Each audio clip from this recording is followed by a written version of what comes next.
al libro de los Salmos, el Salmo número 40. Vamos a leer del versículo 1 al 4. Libro de los Salmos, Salmo 40.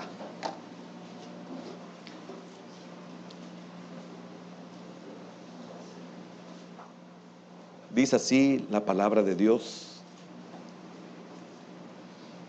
pacientemente esperé a Jehová, y se inclinó a mí, y oyó mi clamor, y me hizo sacar del pozo de la desesperación, del lodo cenagoso. Puso mis pies sobre peña, y enderezó mis pasos. Puso luego en mi boca cántico nuevo, alabanza a nuestro Dios. Verán esto muchos, y temerán, y confiarán en Jehová. Padre, te damos gracias por estos momentos que nos permites abrir tu palabra. Oramos, bendito Dios, para que tú puedas ministrarnos a través de ella. Señor, gracias por tu palabra. También queremos deponer toda actitud, Señor, que limita que tu palabra pueda impactar nuestra vida. Señor, cedemos los derechos al Espíritu Santo para que podamos recibir de ti. Señor, necesitamos esta fortaleza de lo alto todos los segundos de nuestra vida. No hay un segundo en el cual nosotros no necesitemos de tu fortaleza, de tu bondad, de tu gracia y de tu misericordia. En el nombre de Jesús oramos y te damos las gracias. Amén, Señor, y amén. Pueden sentarse, por favor, hermanos. Tremendo David.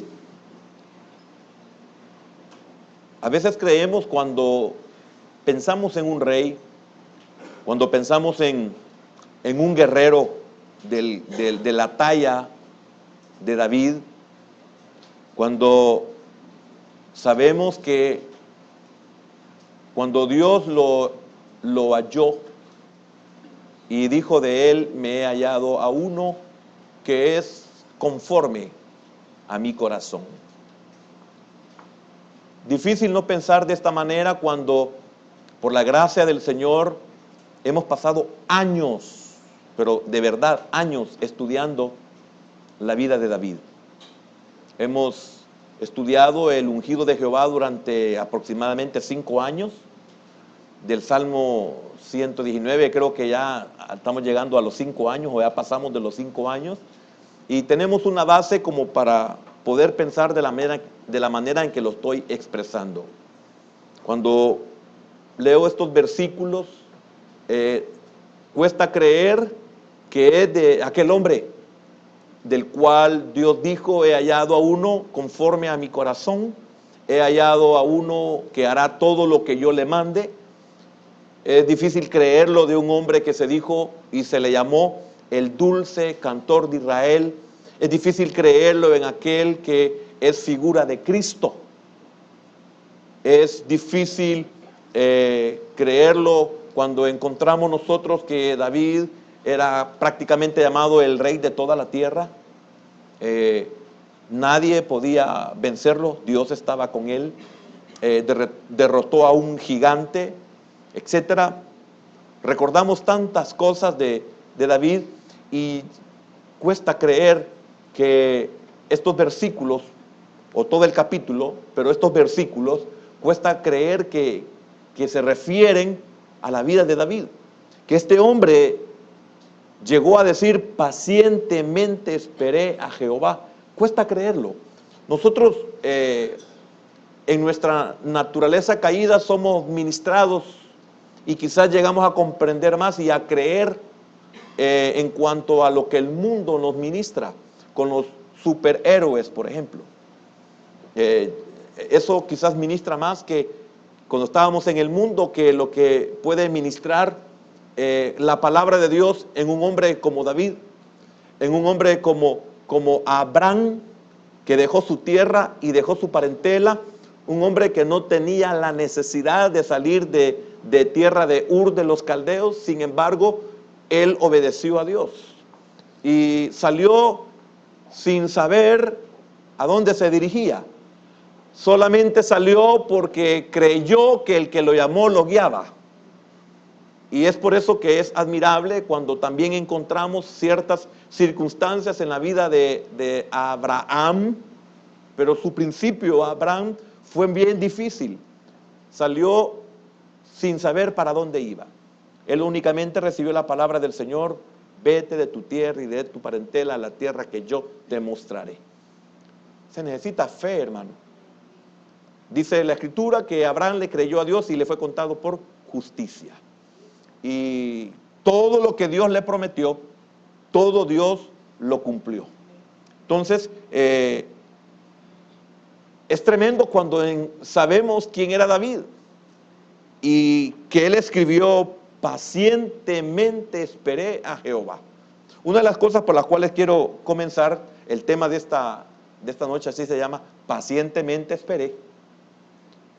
Esperar la ayuda de Dios no es fácil.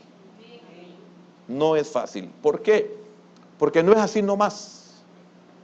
Porque uno quiere la ayuda en el momento preciso que uno la quiere, en el momento preciso que uno la desea, en el momento preciso, según nuestra opinión, del momento preciso del que uno la necesita. Es que yo lo necesito, es que yo ya. Entonces, esperar en Dios es difícil, no es fácil. ¿Y por qué? Porque Él sabe lo mejor, nosotros no.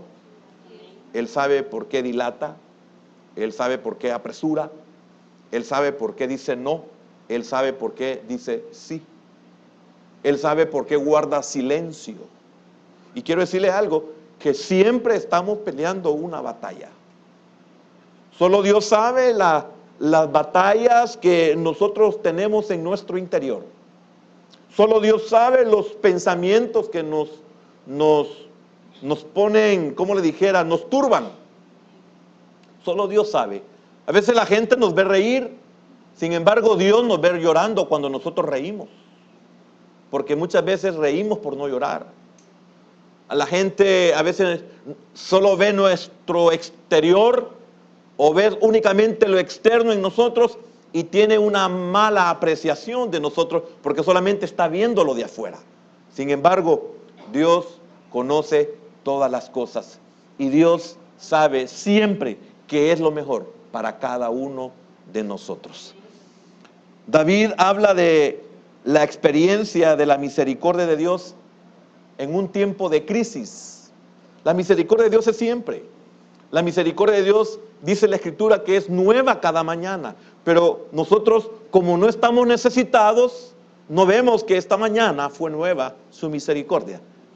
La vemos únicamente y la sentimos cuando estamos en necesidad o cuando estamos en crisis. Pero de verdad, cada mañana es nueva su misericordia.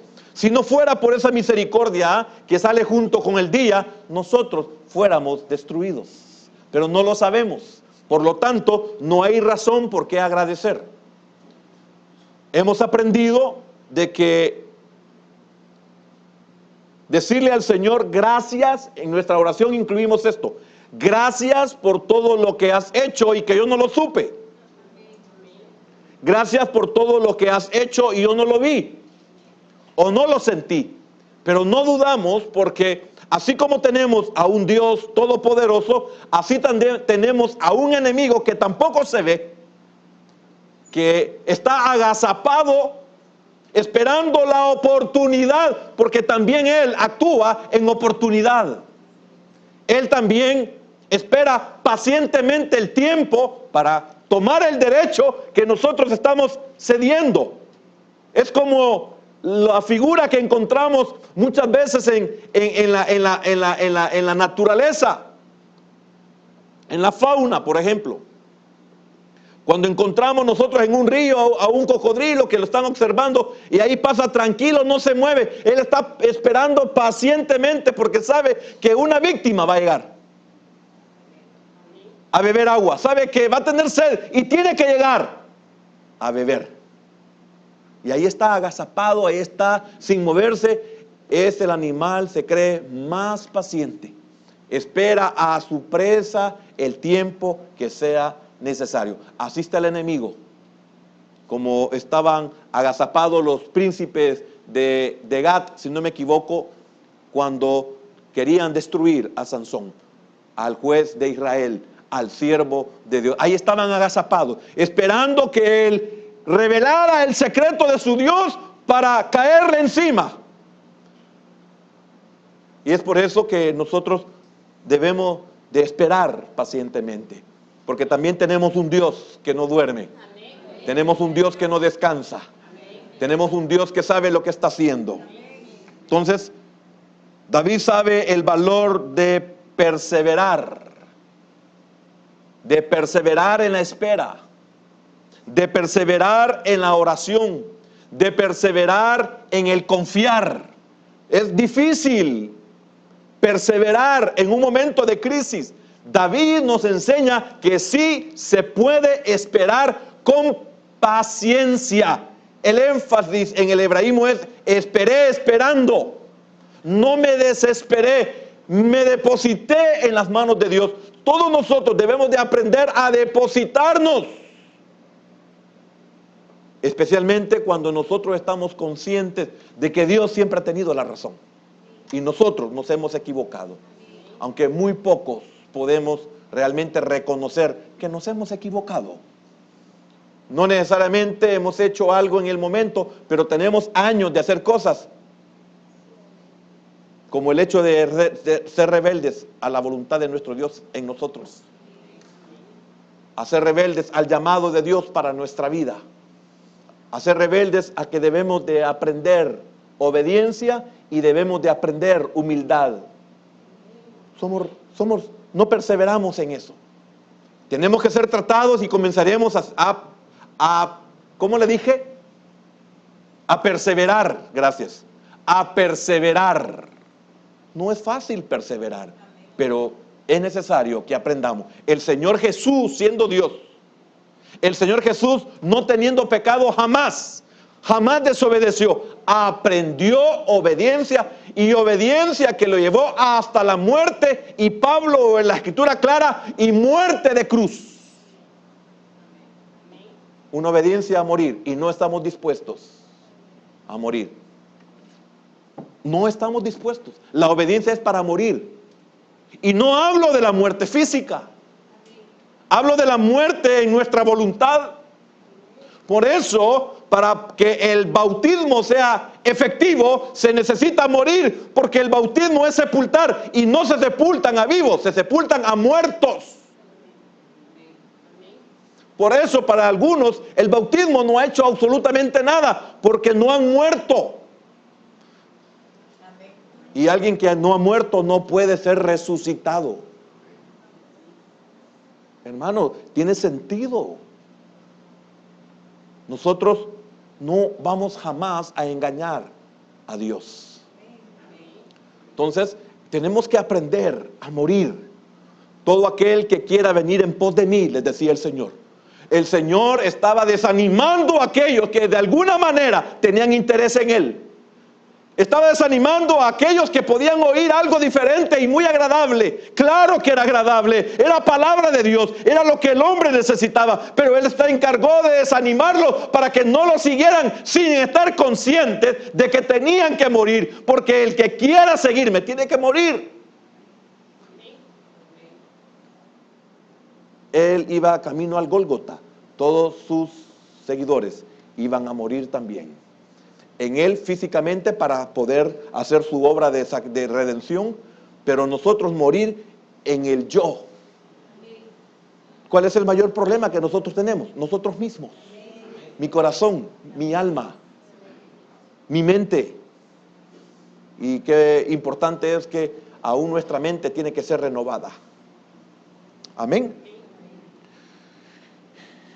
En este salmo relata su liberación por el poder, fíjese bien, por el poder y la bondad de Dios, de la gran aflicción bajo la cual estaba en peligro de quedar destruido. Es la bondad de Dios. Es el poder de Dios. Él se encarga de hacer el relato de su liberación por el poder de Dios. Pudo haberse hallado en un estado de turbación mental. ¿Y quién no se turba en una situación tan difícil? ¿Quién no se turba cuando le diagnostican una enfermedad que mata? O sea, que no tiene cura. Una enfermedad que solo Dios puede sanar. Una situación de la cual solo Dios puede sacar. Es normal. Sin embargo, él dice, pacientemente esperé. ¿Qué significa esto? Vamos a ver algunos detalles. Qué importante es conocer al Señor y su palabra, que es lo que de alguna manera, de seguro, al oír las palabras de mi hermano, eso es lo que Dios quería en él, que él le conociera, que él conozca su palabra y que él sea y nosotros seamos un transportador de su gloria, un transportador de su palabra, y verán esto muchos y creerán y temerán. Miren lo que Dios quiere hacer, pero no queremos. Dios quiere volvernos apóstoles, y el apóstol es el enviado. Y no queremos tener ese hermoso privilegio de que bienaventurados los pies de los que anuncian las buenas nuevas de salvación. Bienaventurados los pies, los pasos.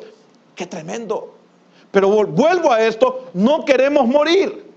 Y lo he repetido en tantas ocasiones porque para mí es un rema. El hecho de que Israel no quiso oír la voz de Jehová y le dijeron sin ninguna pena, sin ninguna vergüenza, le dijeron a Moisés, sube tú, porque nosotros no queremos morir. Esa es la verdad. Por eso todo aquel que quiera venir en pos de mí, tome su cruz. La cruz es símbolo de muerte. Y no cualquier muerte, la más ignominiosa, la más espantosa, donde hay que humillarse.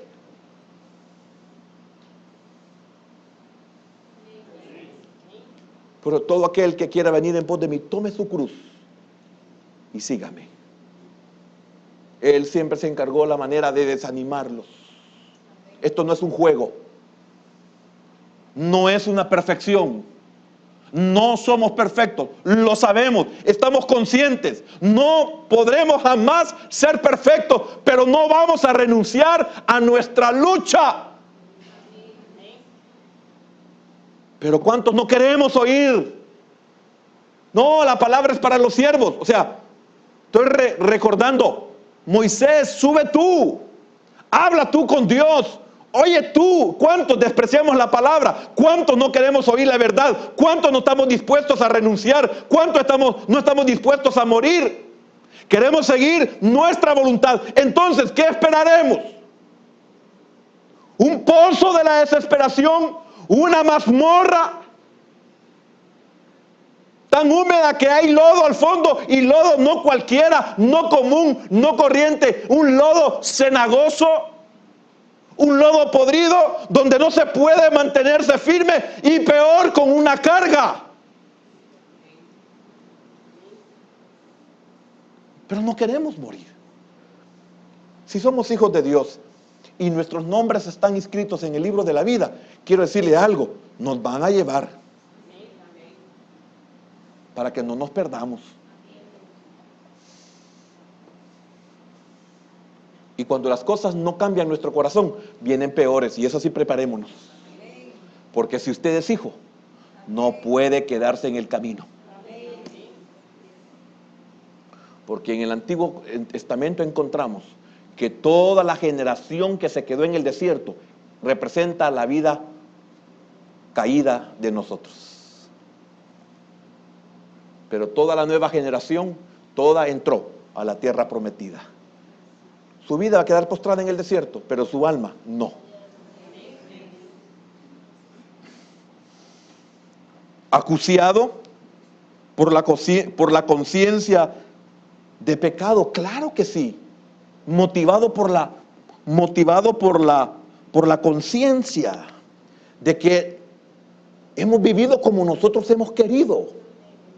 No hemos vivido como Dios diseñó. No vivo para lo cual fui diseñado.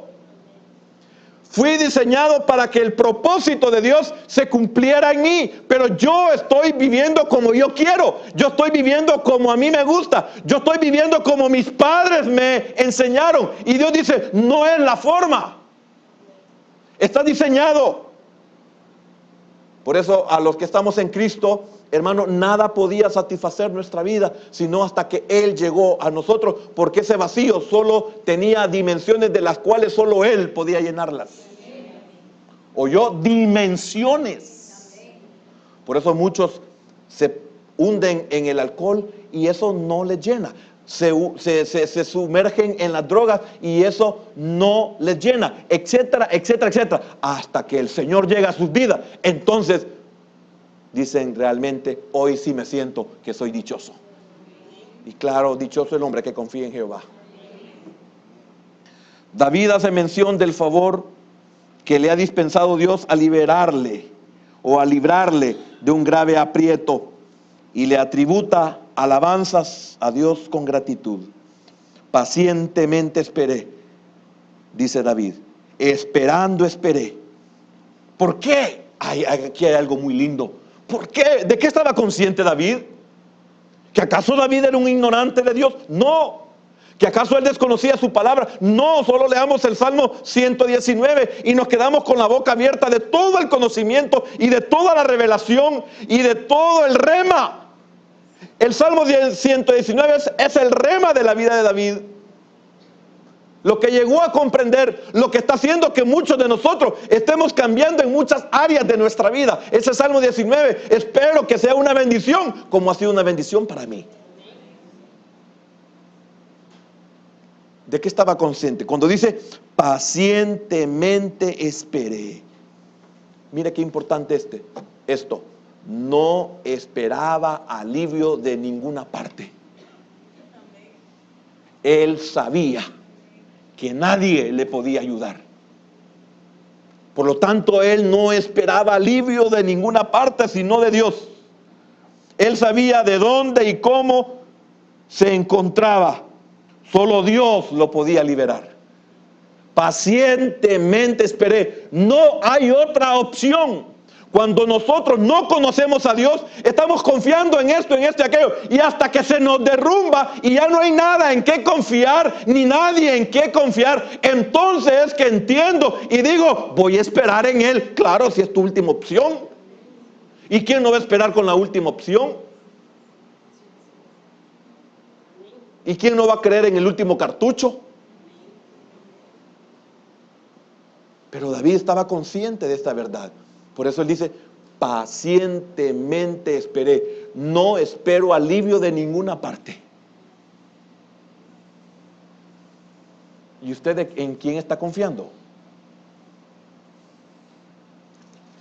David estaba consciente de esta verdad. David sabía que la mano que desgarra cura o curará. Él estaba consciente de su pecado. Y aquí no estamos diciendo ni revela la Escritura cuál fue el pecado que llevó a esta situación a David, porque no importa el que haya sido, es lo mismo. Qué tremendo esto. No revela qué es lo que realmente le pasó a David. No podemos decir, no podemos señalar, no podemos acusar a David de algo. Solo que él, como un hombre caído, estaba consciente de que su desobediencia, sus malas decisiones, etcétera, lo habían llevado a una situación tan apretada como esta. Es que quiero decirle algo, hermano, cuando nos encontramos en una situación difícil o embarazosa, aquellos que estamos en Cristo, aquellos que estamos conscientes que hay una infinidad de cosas que nosotros no hemos hecho correctamente, que no hemos pensado correctamente, que nuestras intenciones no han sido verdaderamente sanas o justas. Y nos encontramos en una situación difícil, estamos conscientes de que Dios no tiene la culpa de que yo esté aquí. Yo tengo la culpa de estar aquí. Yo tengo la culpa de haber perdido. Estamos conscientes. David estaba consciente. Quiero que me pongan Oseas capítulo 6 y versículo número 1. Mire lo que estaba consciente David.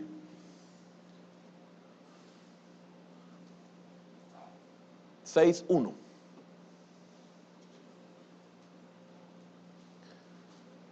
Mire lo que dice.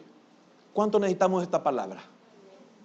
¿Cuánto nos encontramos en una situación que estamos sangrando?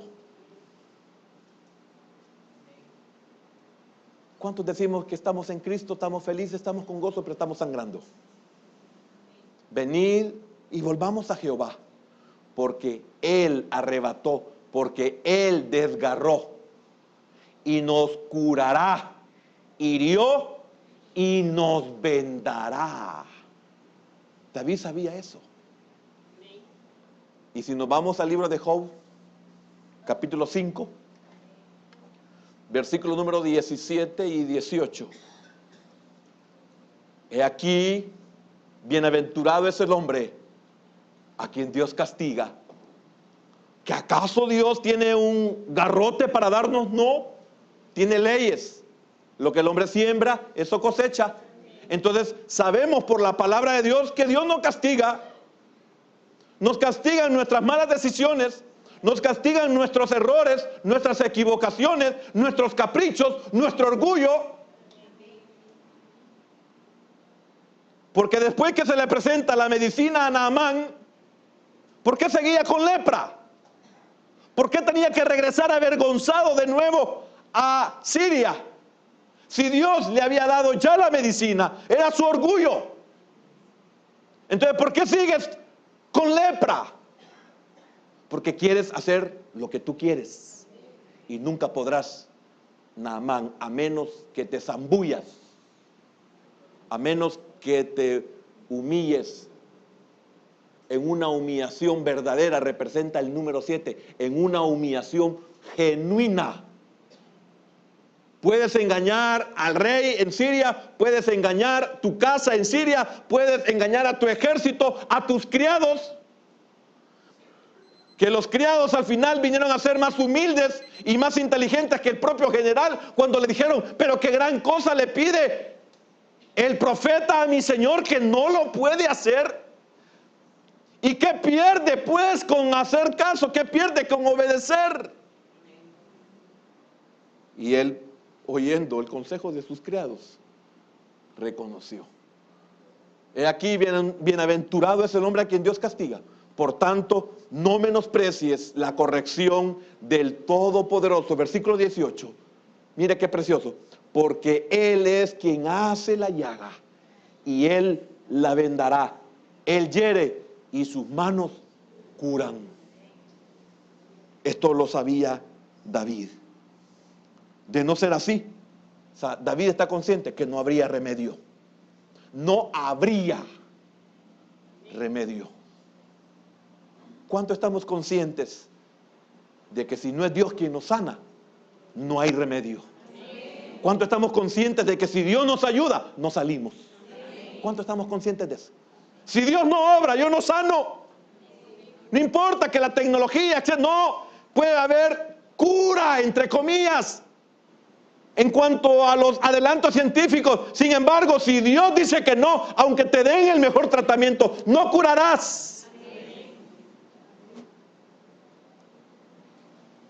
Porque Dios estaba diciendo, no es el higo, soy yo. Pero si te dejas poner el higo, porque yo lo digo, el río, muchos se bañan y ninguno es sanado.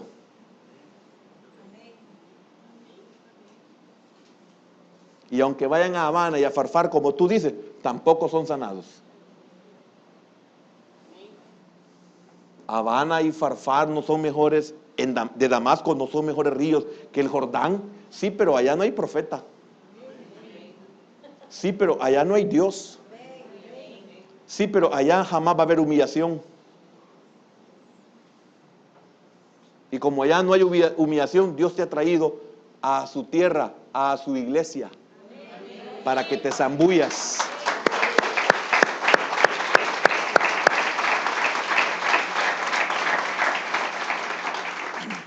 David esperó pacientemente, lo cual insinúa que que el alivio no vino pronto.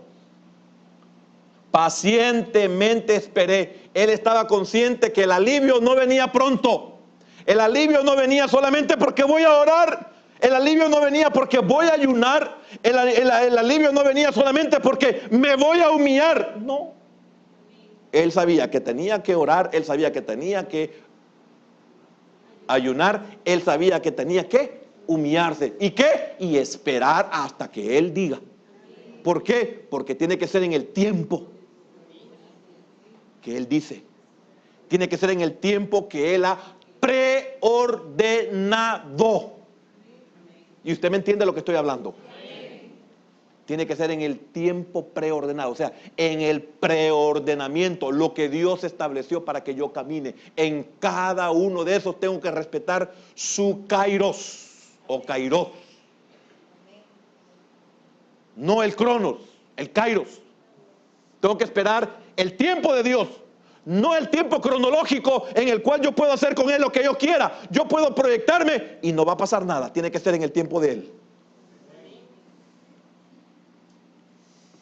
Sin embargo, él no dudaba de que había de venir y por eso decidió continuar creyendo y esperando y continuar orando hasta que llegase el momento. Pacientemente esperé.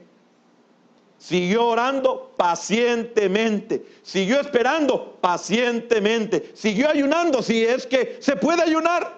Porque ningún ayuno ha hecho que nosotros salgamos libres. El ayuno únicamente ha servido para decirle al Señor: Señor, estoy verdaderamente humillado. Pero ningún ayuno ha doblado la mano de Dios.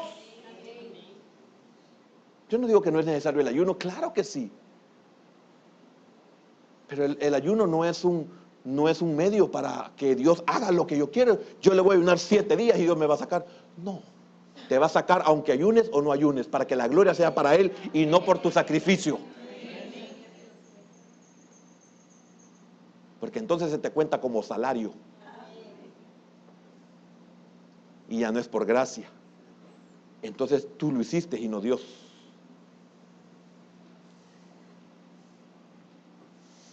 Después de esperar pacientemente, mire lo que dice, volvamos al Salmo 40, versículo número 1.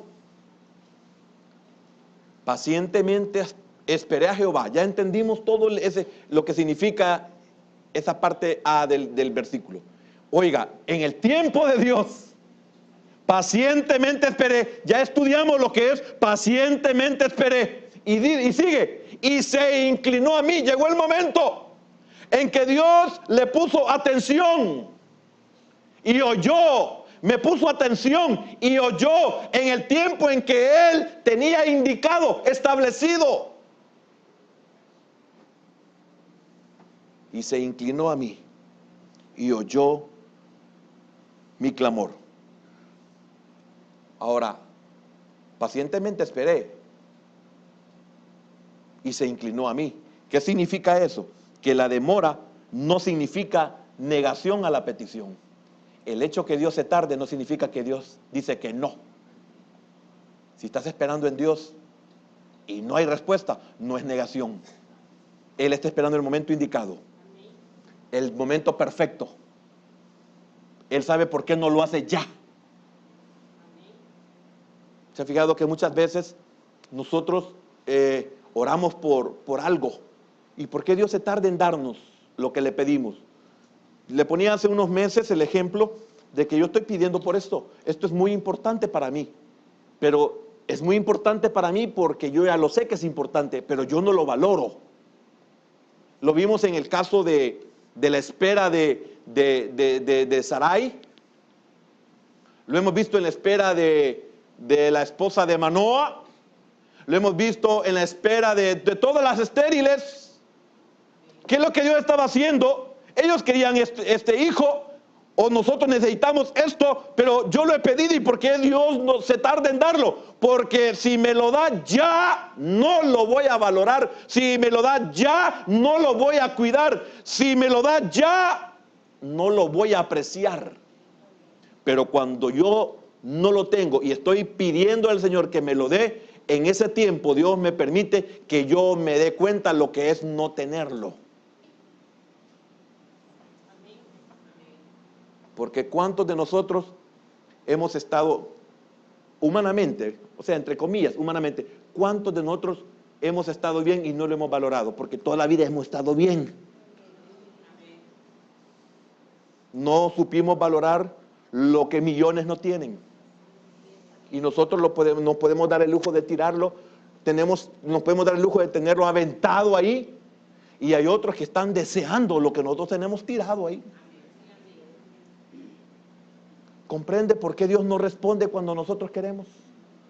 Porque Dios quiere que valoremos lo que vamos a recibir. Dios pone atención y contesta la oración cuando es el mejor momento para cumplir su propósito en nuestra vida. La ayuda de Dios no viene antes del tiempo, para que conozcamos la dicha de confiar en las tinieblas, en los medios, en lo humano, en lo perecedero, en lo falso. Cuando digo la dicha, la suerte. Cuando hemos confiado en las tinieblas, ¿cómo nos ha ido? ¿Qué suerte hemos tenido? Mal. Entonces Dios se tarda para que nosotros veamos lo que es confiar, tener la dicha de confiar en las tinieblas, de confiar en los hombres, de confiar en el dinero. Y ahí usted se da cuenta lo vano que es esto, lo falso que es esto, lo infiel que es esto.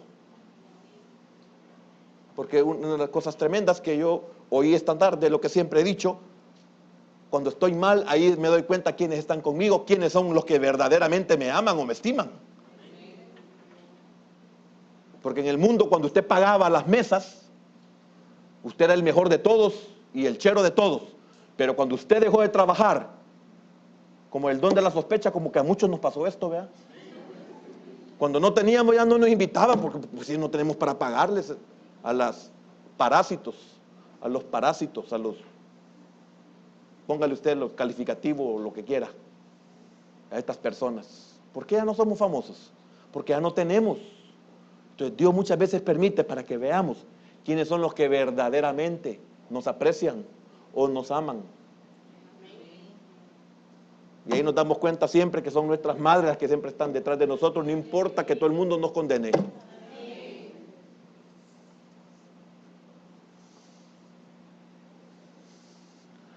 Ni tampoco viene demasiado tarde para que no suframos la miseria de confiar en vano. Dos cosas bien importantes. La ayuda de Dios no viene antes del tiempo, para que conozcamos lo que es confiar en la carne, para que veamos, experimentemos lo que es confiar en lo que no es verdad. Y tampoco viene tarde o demasiado tarde para que no suframos la miseria de confiar en vano. Dios no te dejó postrado, Dios no te dejó abandonado, Dios no dejó que te murieras. Hablando de aquellos que hemos pasado enfermedades espantosas, que sentíamos que nunca íbamos a salir de ese hospital, que nunca íbamos a recuperar nuestras fuerzas. Es espantoso cuando usted no puede ni siquiera con su propio cuerpo o con su propio peso. Es horrible, hermano. Es horrible cuando le dicen a usted levántese y no puede levantarse por un vértigo. Ya se volvió un estilo de vida. Y me hizo sacar del pozo de la desesperación, del lodo cenagoso. Tremendo esto. Pozo, mazmorra. Mire la palabra hebrea aquí. La palabra hebrea bor. B-O-R. Esa es la palabra hebrea. Significa hoyo, fosa, cárcel, mazmorra, sepultura. Mire a lo que es aplicable esa misma palabra. Una prisión subterránea es una mazmorra. En ellas no había aberturas, excepto el agujero que la parte de arriba tenía como puerta y como ventana a la vez. Única entrada. No había escapatoria. Esto simboliza de que no hay por dónde huir. Solo puedes salir por donde te metieron. Y dice eso David. Y al fondo de estas mazmorras, de estos pozos, eran sucias y repugnantes, y a veces llenas de lodo, y de lodo cenagoso. Lodo blando es el que se forma como depósito en ríos, en lagunas o en lugares húmedos. Si el hombre tiene un apoyo firme donde poner el pie, su carga queda aliviada. Pero si está cargado y ha de andar por fango resbaladizo, su prueba es demasiado difícil. Porque cada vez que quiere sentirse firme con esa carga no puede. Puso mis pies sobre peña. La palabra ragel, hebrea, significa caminar o camino. Puso mis pies. Hablo de la palabra pie. Puso mis pies. Puso mi caminar sobre peña. Puso mi vida en un lugar seguro, en un caminar diferente, que este es el que nosotros no debemos de desaprovechar. Dios nos ha puesto en un camino en el cual es un camino de bendición. Hay de aquellos que lo abandonamos. De sacarte del lodo cenagoso y poner tus pies sobre peña en una vida diferente, en una vida que te está dando la oportunidad de que seas dichoso 3 veces. Y muchos no entendemos esta misericordia del Señor. Significa un cambio de rumbo de su vida. Es también seguridad a su vida. Y enderezó mis pasos. Esto podría ser aseguró mis pasos y enderezó mis pasos. Cuando buscamos dirección, parecía que estábamos en un sótano oscuro. Y por supuesto, nos hundimos en el luto, nos hundimos en la soledad, nos hundimos en el desánimo, nos hundimos en la tristeza, nos hundimos en la depresión, porque no encontrábamos salida, estábamos en un lugar oscuro. Estas son experiencias inolvidables. Momentos cuando orábamos, momentos cuando lloramos, momentos cuando gemimos, pero al parecer no había respuesta. Pero Él dice, esperé pacientemente, pero Él enderezó, pero Él nos corrigió nuestra vida, Él corrigió nuestra plana y enderezó. Mire qué precioso esto, hermano. Significa que del peligro pasó a la máxima seguridad. Es como aquel que es un náufrago en medio del mar y sabe que va a morir, y por más que se mantenga por lo menos en flote, porque hasta para mantenerse en flote se necesitan energías, de repente cuando ya no tiene fuerzas, cuando ya no puede, cuando ya ha perdido la esperanza, cuando ha esperado el tiempo máximo porque sus energías se agotaron completamente y no pasó nada, de repente siente que toca una roca. Eso es lo que Dios hizo con muchos de nosotros. Y por último, puso luego en mi boca cántico nuevo. ¿Cuándo habíamos ofrecido un cántico a Jehová nosotros? ¿Cuándo tuvimos un cántico nuevo? ¿Cuándo? Nunca. Prueba de ello que muchos de los que estamos aquí ni cantamos. Hay que ser llevado al pozo de la desesperación para que cantemos. ¿A dónde tenemos que ser llegados para que le cantemos al Señor? ¿A cuántos de los que estamos aquí tenemos una iglesia donde tenemos la bondad de Dios de poder danzar? Pero en el mundo bailamos hasta de cabeza y nunca se fracturó nuestro cuello. ¿A dónde va a tener que llevarnos Dios para que podamos danzar delante de su presencia como lo hacía David, que no le importó que lo juzgaran y lo criticaran? ¿Cuántos? No me importa hacer el ridículo, dijo David, lo acabamos de estudiar. No me importa hacer el ridículo porque lo que yo hago lo hago para Dios. Si a usted no le agrada, ¿a mí qué me importa? Usted no es el que me ha ayudado. Usted no me sacó del pozo de la desesperación. Usted no me libró de mis enemigos. Usted no me preservó la vida cuando Saúl me quiso matar cuántas veces. Si esto me hace vil, pues me haré más vil. A mí no me da vergüenza. Y David dice, puso luego en mi boca un cántico. Verán esto muchos y temerán y confiarán en Jehová. ¿Para cuántos somos testimonio? ¿A cuánto le hemos dicho, sabe usted que a mí el Señor me sanó de cáncer? Y muchos confiarán en su testimonio. No se preocupe, para Dios no hay nada imposible. A mí Dios me sacó sin tener ni 5. Todo lo pagó Él, todo lo hizo Él. ¿Ves lo que Dios quiere hacer con nosotros? Pero debemos de esperar pacientemente. Esto significa, Señor, cuando tú quieras, hasta que tú quieras. Y cuando nosotros ponemos esa actitud, es cuando Dios comienza a obrar. Porque antes nos hemos resistido. Queremos en esa condición seguir siendo señores. Y Él dice, no, tú no eres el Señor, yo soy el Señor.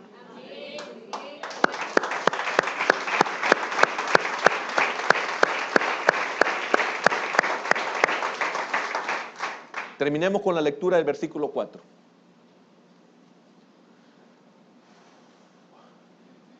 Qué linda esa parte A. Bienaventurado el hombre que puso en Jehová su confianza y no mira a los soberbios ni a los que se desvían tras la mentira. Amén. No sé cuántos estamos dispuestos a decirle al Señor, aquí estoy, Señor, cuando tú quieras, cuando tú digas. Yo sé que mis tiempos están, David lo dijo, mis tiempos están en tus manos. Padre, te damos gracias en esta noche, Señor, porque hemos recibido doble porción de ti al oír un testimonio en el cual se nos cuenta lo imposible que era al ojo humano, pero para ti posible, Señor. Y hoy nos bendices también con tu palabra de tener paciencia en la espera, que tú tienes el mejor tiempo para mi vida, Señor. Señor, si esta noche necesito que mi fe se aumente, auméntame la fe, Señor. Y si algunos estamos conscientes que tenemos incredulidad, también podamos decir como el otro hombre que te dijo, ayuda a mi incredulidad. Hermano, no hay honestidad que Dios no acepte.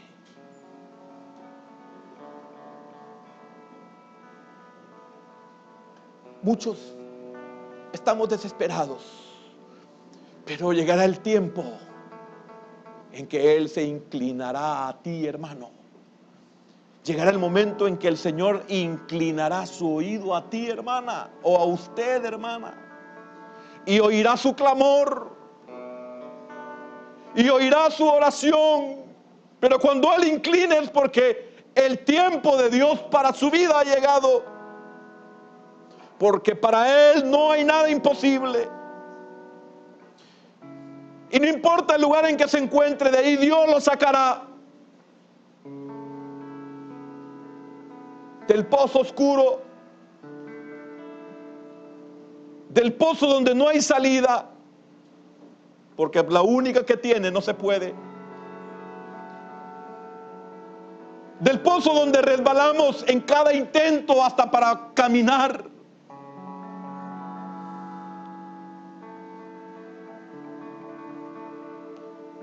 Pero de ahí el Señor nos sacará y pondrá nuestros pies sobre peña y enderezará nuestros pasos, corregirá nuestra vida, nuestro caminar.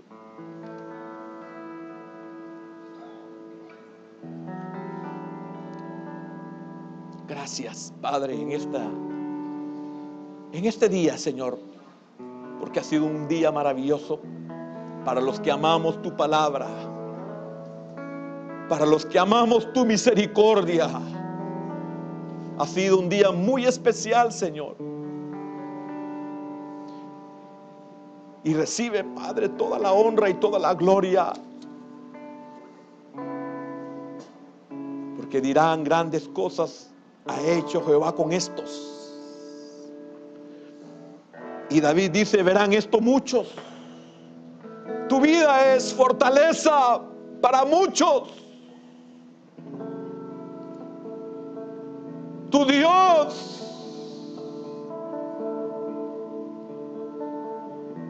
puede llegar a la vida de otros por lo que Él ha obrado, por lo que Él ha hecho en usted.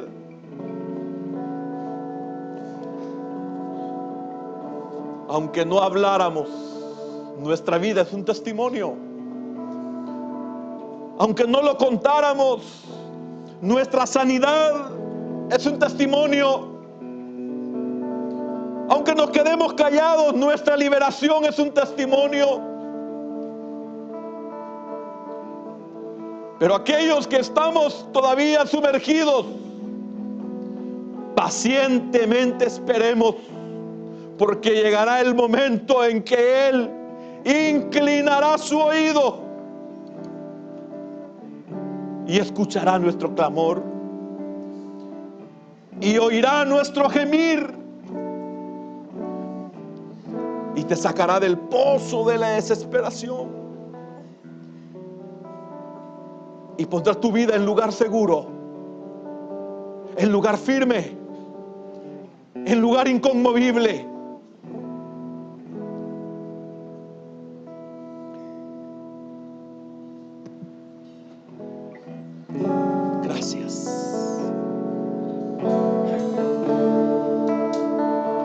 Si hay alguien que esta noche quiere aceptar a Cristo, levanta su mano. El Señor ponía en mi corazón: si hay alguien entre nosotros que quiere aceptarlo, levante su mano. Si hay alguien que quiere aceptar a Cristo en esta noche, ¿hay alguien que quiere entregar su vida al Señor? ¿Hay alguien que quiere reconciliarse con Dios? Levante su mano y vamos a orar por usted.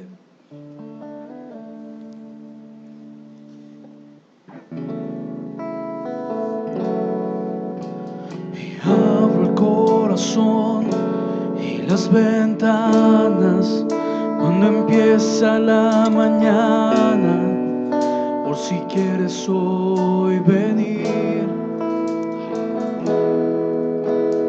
Eres como el viento que no avisa, cuando sopla y trae la brisa. Ven y sopla sobre mí. Y mi corazón vuelve a latir y se renueva si estás aquí. Y mi corazón vela por ti, porque te espera, vuelve a venir.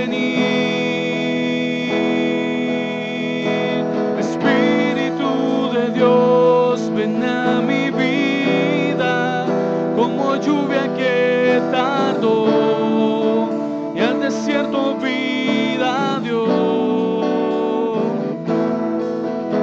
Desciende sobre mí como la brisa que destile sobre mí. Tu poder en mí haz fluir.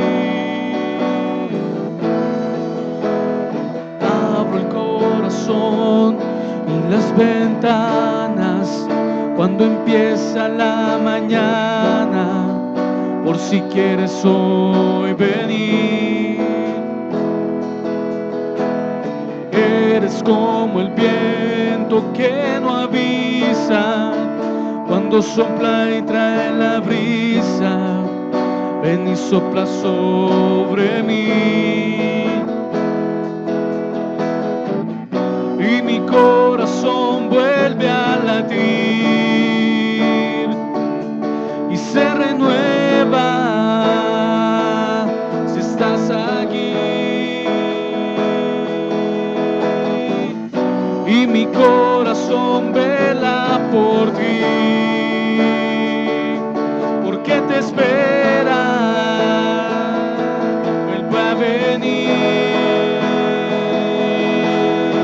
Espíritu de Dios, ven a mi vida, como lluvia que tardó y al desierto vida dio. Desciende sobre mí como la brisa que destile sobre mí.